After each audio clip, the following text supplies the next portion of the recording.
Ah, Rio de Janeiro. Palco de muita treta.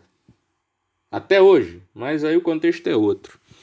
Galera, a primeira revolta urbana que a gente vai falar é a revolta da vacina, de 1904. Eu acho que eu cheguei a falar isso em sala de aula com vocês. Esse cara que está aí no slide, Francisco Pereira Passos, ele era o prefeito do Rio de Janeiro em 1904. Vocês sabem qual é a minha opinião sobre sobrenatural e pensamentos religiosos. Vocês sabem que eu sou agnóstico. Mas, sinceramente, isso é uma opinião particular, um desejo particular, então isso vai ficar entre a gente, embora esse vídeo esteja no YouTube. Se existe um inferno, eu espero que esse cara esteja lá queimando, porque eu odeio este ser repugnante chamado Pereira Passos. Beleza? Vocês provavelmente já tiveram algum problema com trânsito indo para algum ponto da cidade do Rio de Janeiro. A cidade do Rio de Janeiro ela tem uma logística louca, idiota, mal planejada. Para percorrer uma distância que é relativamente curta, você demora um tempo absurdo. E às vezes não é por causa do trânsito, é porque o caminho é longo, sabe? É túnel, é desvio, é não sei o que, é viaduto, é desgraça toda. Eu tinha um hábito há uns anos atrás, quando o Flamengo mandava jogos na Ilha do Governador, não vendia ingresso no estádio. Você tinha que comprar ingresso e retirar lá na sede na Gávea. Cara, eu ia de trem até São Cristóvão e pegava um ônibus em São Cristóvão para chegar na Gávea. Eu levava 1h30 para chegar de São Cristóvão até a Gávea. Não é longe, cara. Só que o caminho é tão louco, dá tanta volta. Sabe? Não era o itinerário do ônibus. É o caminho que é louco mesmo. Não tem alternativa para você chegar lá. O culpado disso é esse desgraçado aí do Pereira Passos. O início do planejamento logístico do Rio de Janeiro começou com ele. Beleza? O governo em questão era o governo do Rodrigues Alves. Rodrigues Alves vai governar de 1902 a 1906. Uma das marcas do governo Rodrigues Alves foi a idiotice que o Pereira Passos fez no Rio de Janeiro. Bom, o Pereira Passos ele teve a ideia de reformar a capital, remodelar o Rio de Janeiro. Foi a chamada Reforma Urbanística Pereira Passos. Qual era a ideia do Pereira Passos? Era transformar o Rio de Janeiro em Paris. O molde que ele queria utilizar para reformar o Rio de Janeiro era Paris, deixar o Rio de Janeiro parecido com Paris. Quando a Avenida Rio Branco foi feita no Rio de Janeiro, as pessoas tinham que se arrumar para passar na Avenida Rio Branco, ali no centro, sabe? E eles se cumprimentavam dizendo Vive la France. Isso é sério, gente. Essa idiotice aconteceu no Rio de Janeiro. Só que a ideia do Pereira Passos para fazer isso era alargar as ruas para aumentar a circulação de ar, iluminar as ruas e tal. Só que no centro do Rio de Janeiro existiam muitos cortiços, beleza? O que seriam cortiços? Eram comunidades. As pessoas pobres elas não tinham onde viver, então o que elas fizeram? Elas começaram a construir casas no centro.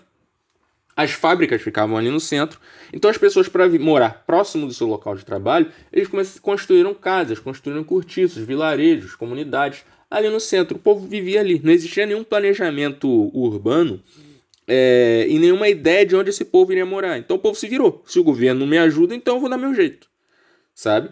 E o povo vivia nesses cortiços.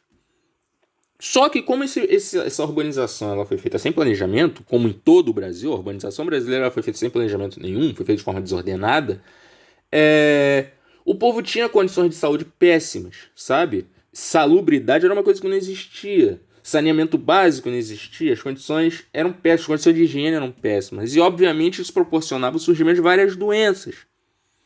E um dos objetivos do Pereira Passos era aumentar a circulação de ar, alargar as avenidas para aumentar a circulação de ar pela cidade, para tentar erradicar essas doenças infecciosas, como a varíola, a febre amarela, a dengue, a peste bubônica e outras doenças que o Pereira Passos queria erradicar no Rio de Janeiro, como a malandragem, a violência, a prostituição. Tudo isso o Pereira Passos colocava num pacote de doenças infecciosas, beleza? Então, qual foi a ideia do Pereira Passos para erradicar essas doenças? Demolir os cortiços. Foi o chamado bota abaixo. Sabe as comunidades, os cortiços onde o pessoal vivia? Ele simplesmente demoliu tudo. E aí o povo, dane-se. Caça outro lugar para viver. demoliu as casas do pessoal, do povo pobre, e vai empurrar esse pessoal para os morros, beleza? Esse povo não vai ter onde viver, e os morros ali do centro do Rio de Janeiro, o Morro da Providência, foi a primeira favela do Rio de Janeiro. Foi assim que as favelas do Rio de Janeiro nasceram, professor? Foi. O Morro da Providência foi a primeira favela do Rio de Janeiro e foi fundada nessa época. Foi fundada não, né? Passou a existir nessa época, beleza? O pessoal teve suas casas derrubadas, foi expulso do lugar onde viviam, sem que o governo desse nenhuma alternativa para esse povo, e o povo simplesmente foi empurrado para viver nos morros. Junto ao bota abaixo, o governo ainda tinha o problema das doenças. Então o governo ele vai fazer o quê? Ele vai contratar o Oswaldo Cruz, o sanitarista, um grande especialista em doenças infecciosas na época. E ele vai desenvolver uma vacina contra a varíola. Beleza? A história do Oswaldo Cruz, ou uma das histórias do Oswaldo Cruz que eu mais gosto, é que assim, quando ele estava pesquisando a peste bubônica, ele estudou na Europa, estudou nos Estados Unidos e tal, ele pesquisou essas doenças nesses lugares. E ele descobriu a origem da peste bubônica, né? O rato e tal, que era uma doença causada pelas pulgas dos ratos e tal. E começou a surgir uma campanha no Brasil para tentar acabar com os ratos. Aí se você tinha alguns pontos do governo, que se você levasse ratos mortos até lá, você ganhava uma recompensa. Aí teve gente no Rio de Janeiro que começou a criar rato para vender, para o povo comprar esse rato para levar para ganhar recompensa. A campanha era para acabar com os ratos, o pessoal tá criando rato. O carioca é sensacional. Enfim, o Oswaldo Cruz, então, ele vai desenvolver uma vacina contra a varíola. Só que ele vai conseguir convencer o governo, conseguiu convencer o Pereira Passos, e o Pereira Passos vai convencer o presidente Rodrigues Alves a aprovar que essa vacina ela fosse obrigatória para a população.